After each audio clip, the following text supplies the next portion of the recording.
ሰላም ጤና ይስጥልን እንደምን አላችሁ የኢትዮ ፕላስ አድማጭ ተመልካቾቻችን ከዛሬ ማለዳ አንስቶ በሽሬና ባዱ አቅጣጫ ህወሓት ጦሩን ወደ ወልቃይት ማንቀሳቀሱት ሰምቷል። ተከዜን የሚያሻግሩ መንገዶችም ሙሉ በሙሉ ዝግ እንደሆኑ መረጃዎች ወጥቷል። ከወዲያ በኩል ደግሞ ራያ ያለው የመከላከያ ኃይል ለቆ እንደወጣም ዘገባዎች አመላክተዋል። ይህንን ተከትሎ የህወሓት ተጨማሪ ኃይል ራያ ኮረምና ራያ አላማጣ ሰብሮ መግባቱም ታውቋል። እነዚህን ጉዳዮች በተመለከተ መረጃዎችን ሊያቀብለን ጋዜጠኛ ዘሩባቤል ከኔ ጋር አለ። ዘርሽ እንደምን አለ? ሁኔታዎቹን እንዴት አያቸው? ውጥረቱ ተባብሰዋል? ከዚህን ጀምር።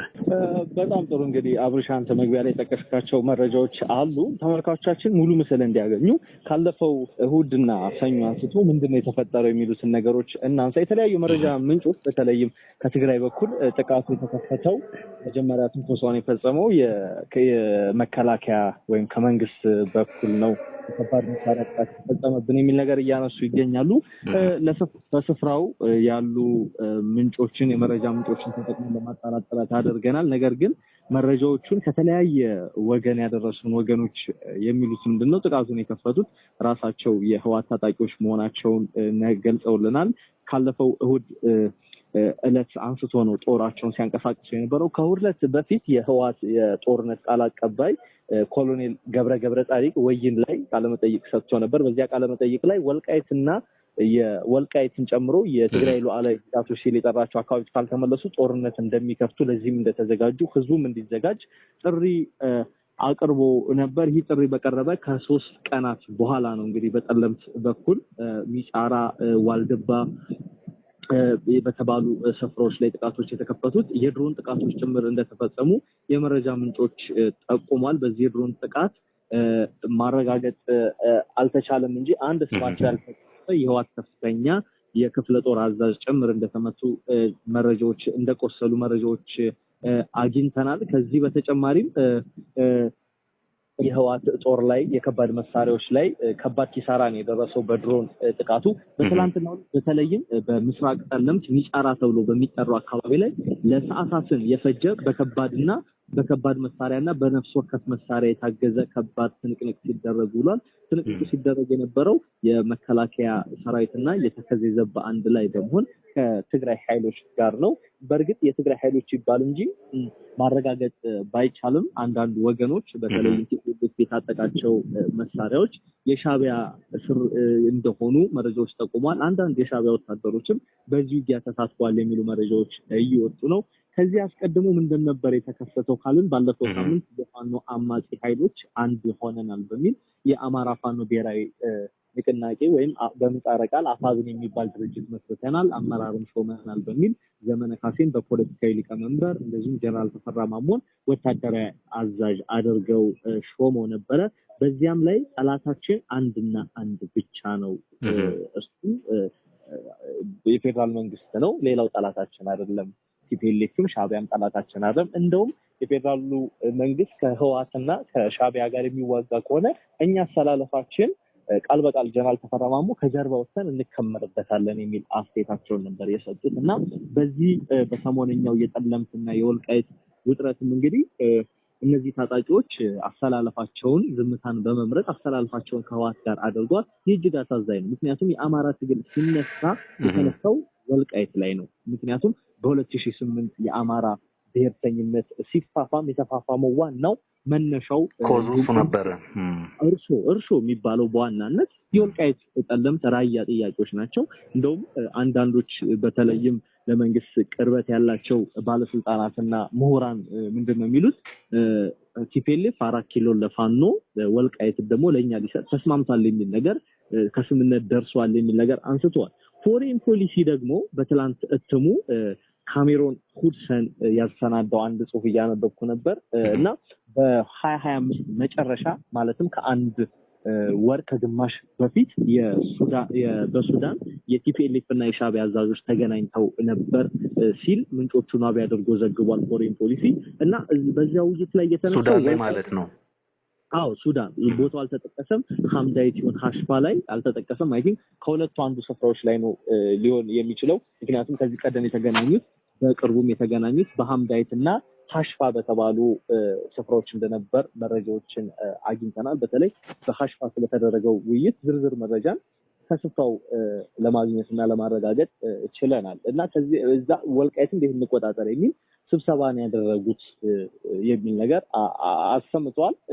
ካሜሮን ሁድሰን በአንተም እንደምታውቀው ካሜሮን ሁድሰን በአፍሪካ ቀንድ ጉዳዮች ላይ አትኩሮ የሚጽፍ ነው። በተለይ ከሱዳን ጦርነት ጋር ከዚህ ከኢትዮጵያ የባህር በር እና የቀይ ባህር ትኩሳት ጋር ተያይዞ መረጃዎችና ትንታኔዎችን የሚያጋራ የፖለቲካ ሳይንስ ተመራማሪ ነው። እሱ በፎሬን ፖሊሲ ያጋራው መረጃ ላይ ነው ይሄንን ያለው። ይሄንን ከያዝን ዘንዳ በጠለምት እንግዲህ ህወሓት ዓላማው ጠለምትን መቆጣጠር አይደለም። በጠለምት የወልቃይት ኃይሎች በተደጋጋሚ የሚናገሩት አንድ ነገር አለ። በጠለምት አቅጣጫ ወደ ወልቃይት ለመግባት እጅግ ክፍት ነው። የሳሳ ኃይል ስላለ በሌላ አቅጣጫ ሊገቡ አይችሉም። በሽሬም ሊሞክሩ አይችሉም።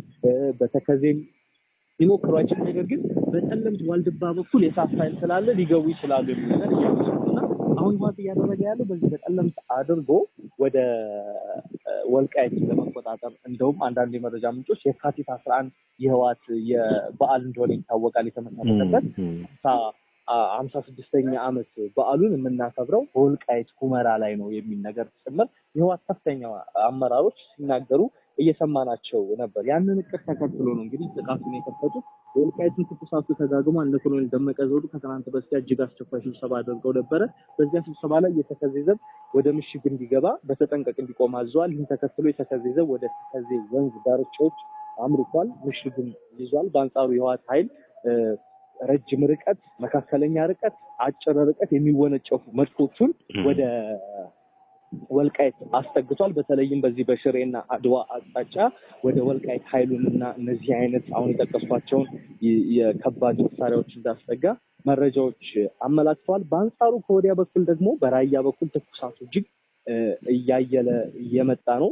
እዛ ራያ ላይ የህወሓት ኃይሎች እንዳሉ ይታወቃል። እዛ አስተዳደሩ እንዲፈርስ ተደርጎ በስምምነት ያ እዛ አካባቢ ያለው አስተዳደር ፈርሶ የህወሓት ኃይሎች ተቆጥተዋል እና ከባባድ የሰብአዊ ጥሰቶችን እየፈጸሙ እንዳለ ሲነገር የቆየ ጉዳይ ነው። በትላንትናው ዕለት እንግዲህ መከላከያ ሰራዊት ከዚህ አካባቢ እንደወጣና ወደ ራያ ቆቦ እንደገባ መረጃዎች ተጠቁሟል። ይህን ተከትሎ ህወሓት ተጨማሪ ኃይሉን ወደዚህ ወደ ራያ ላማጣና ራያ ኮረም እያስገባ እንደዚሁም የአማራነት ጥያቄ ያነሳሉ ያላቸውን ወጣቶች ጭምር እያደነ እያሰረ እያጎረ እንደሚገኝ መረጃዎች ጠቁሟል። በዚህ አካባቢ የሚንቀሳቀሰውን በዚህ በራያ አካባቢ የሚንቀሳቀሰውን የህወሓትን ኃይል የሚመሩት ደግሞ ጀነራል ዮሐንስ ወልደ ጊዮርጊስ ወይም በቅጽል ስማቸው ጆን መዲድ እንደሆኑ ይታወቃሉ እና በእሳቸው ትዕዛዝ ነው ተጨማሪ ኃይል ወደ ራያ እየገባ ያለው። ትኩሳቶች ይመስላሉ።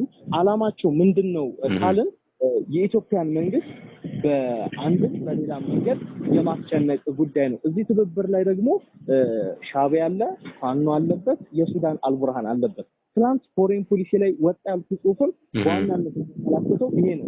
አልቡርሃን የኢትዮጵያን ታጣቂ ኃይሎች ሙሉ ለሙሉ እየደገፉ እንደሚገኙ በተለይም የፋኖ ታጣቂዎች እየደገፉ እንደሚገኝ ይጠቅሳል ዘገባው። ከዚህ በተጨማሪ ሱዳን የአልቡርሃኗ ሱዳን የኢትዮጵያ መንግስት ለአርኤስኤፍ የጦር ቤት ሰጥቶብኛል፣ አርኤስኤፍን እየደገፈ ነው በሚል በጠላትነት ስሜት የፌዴራል መንግስት ማየት ጀምሯል። ይህን ተከትሎ እንግዲህ እዛ አካባቢ ኤሪያውን ታውቀዋለህ። ያንን ወልቃይትን ተቆጣጠሩ ማለት የጦር መሳሪያ ማስገባት የሽንኩርት ገበያ ያህል የሚቀልበት የሚሆነው ኤሪያው ሶስትዮሽ ትሪያንግል ነው። ሶስት ሀገራት የሚያዋስን ኤርትራን፣ ኢትዮጵያን፣ ሱዳንን የሚያዋስን ያንን ኤሪያ ተቆጣጠሩ ማለት ጦር መሳሪያም ሆነ ነዳጅም ሆነ ወርቅም ሆነ ሰሊጥም ሆነ ማስገባትም ማስወጣትም የሚችሉበት እድል ይፈጠራል ማለት ነው። ከዚህ በተጨማሪ ከወዲያኛው አቅጣጫ በዛላምበሳና በሽራሮ አቅጣጫ ህወሓት የጦር መሳሪያዎችን ከኤርትራ በኩል እንዳስገባ ዘግይተው የወጡ መረጃዎች አረጋግጠዋል። እንግዲህ እነዚህን ዝግጅቶች ስታይ ህወሓት ሻዕቢያ ጨምዶ እንደዚሁም አልቡርሃንና ፋኖ ከጀርባ ያሉበት ትብብር ወታደራዊ ትብብር የኢትዮጵያ መንግስት በወልቃይት በኩል ጦርነት ውስጥ ስቦ ለማስገባት እየተንቀሳቀሱ እንዳለ አረጋጋጭ ሁኔታዎች አሉ። አሁን ሁለቱም ሙቀት የመለካካት በተለይም ከዚህ ዘመን ያህል አቅም ነው ያለው መከላከያው እዛ አካባቢ ያለው አቅምና አፓርሃንት ምን ይመስላል የሚለውን ነገር ተኩስ በመክፈት በከባድ መሳሪያ ጭምር በመክፈት እየገመገመና ሙቀቱን እየለካ ያለበት ሁኔታ ነው ያለው። ነገር ግን እዛ አካባቢ ከባድ ቀውስና ጦርነት ፉል ስኬል ዋር እንዳይፈጠር እንግዲህ በርካቶች እየወተወቱ ነው። በተለይም በትግራው ጦርነት ወቅት በዛኛው ጦርነት ወቅት ማለት ነው 2013 ላይ በተቀሰቀሰው ጦርነት ባህላዊ ጨዋታችን ነው በማለት የሚታወቀው አክቲቪስት አሉላ ሰለሞን ኖሞር ዋር የሚል ጽሑፎችን በዛሬው ልጥፉ ላይ ማህበራዊ ገጹ ላይ ሲያሰራጭ ነበር። እሱ ብቻ ሳይሆን በርካቶችም ጦርነት እንዳይቀሰቀስ እየተማጸኑ ያለበት ሁኔታ ነው። ነገር ግን በአካባቢውና በሰፊው ያለው ነባራዊ ሁኔታ ይሄን መልካም ዘርሽ እንግዲህ በአጫጭር ዜናዎች ነገሮችን ሁኔታዎችን እየተመለከትን ነበር። ከዜና ባሻገር ምን ማለት ነው የሚለውን ከስፍራው ያለውን ነባራዊ ሁኔታ በማገናዘብ ለሰጠን ሰፊ መረጃና ማብራሪያ ከልብ አመሰግናለሁ። መልካም ቀን ዘርሽ። መልካም